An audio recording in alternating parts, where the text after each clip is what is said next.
Esselamu Aleyküm ve Rahmetullahi ve Berekatuhu. Bu mekan-ı mukaddes Havze-i İlmiye İrfaniye Hazreti Seyyid Kılıçişan. Hazreti Seyyid Kılıçişan'ın öyle bir evliya-i kamil ve mükemmel bolup geçen bir şahsiyet.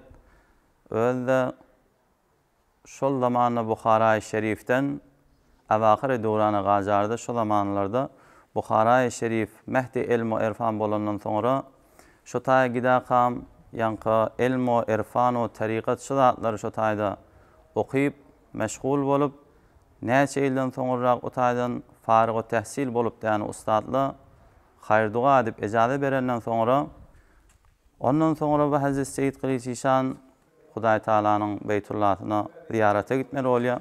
Şol hayır niyetine amel edecek bolsan, icra edecek bolsan, eğer devlete, padişah devleti Osmani'den sen şun yanak bir niyetim var, şun yanak dini İslam'ı terviç vereceklerini şondan bir islesen, şol sana bir kömek eder deyip de şun yanak bir peygamber ilham oluyor. Hazreti Seyyid Kılıçişan ondan şol ziyarete var ya. Şu arada da devlete, padişah Osmani'nin qara dişine giriyor, yüreğine düşüyor. Bir şahsiyeti gelecek senin yanına. Şol niyet edecek deyip islese inşallah şonu bir hetmen bir kömek et, hetmen şonu bir yariyet, hemrahiyet deyip de qara Hazreti Seyyid Kılıçişan takdirler ziyaretten qaydıp yani dolanıp inni gelmeli olana yankı padişah devleti Osmaniye bila sataşıyla yankı yani ikisi uğraşıp yani arada da bir neçe gurrunlar da var ki misal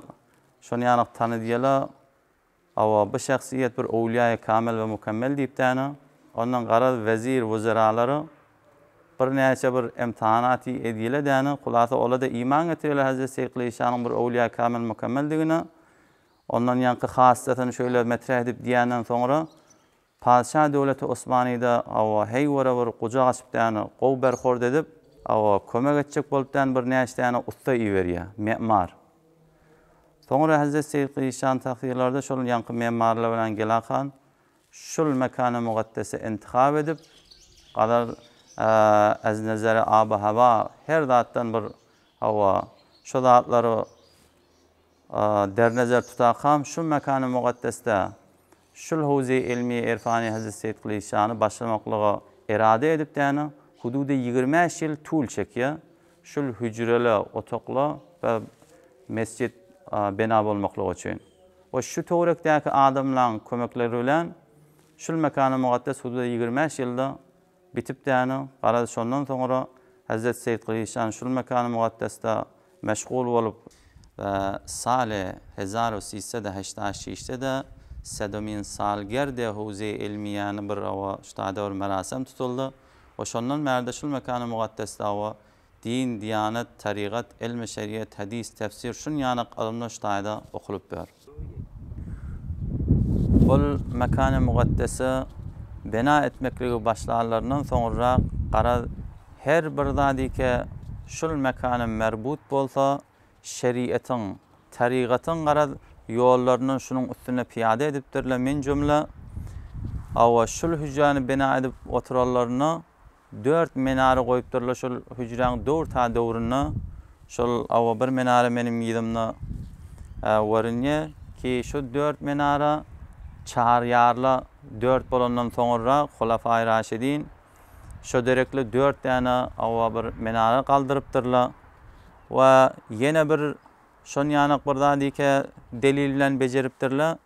Kulle bu Havze-i İlmiye hücreli bilen mescid üçün hiçbir sütunun zattan istifade edilmendir. Yani mescidin içine birce sütun koyuptırlar. O da şu Huday Taala'nın bir bolmaklığı için şol mescidin içine bir sütun koyuptırlar. Ya te'dad-ı hücreyi ke salıptırlar. 23 tane hücre şol Peygambercan 23 yıl edenden sonra şu 23 tane otak beceriptirlar. Ya Hazreti Seyyid Kılıçişan'ın öyle bolan hücresini, öyle bolan otağını ön tarafında bir 4-5 tane pencere koyuluptur. Şol 5 vakt namaz için deyip tane bolmasa kullu hücrelerde hiçbir pencereyi koymanlarla fakat bir nurgir bolup tane koyupturlar.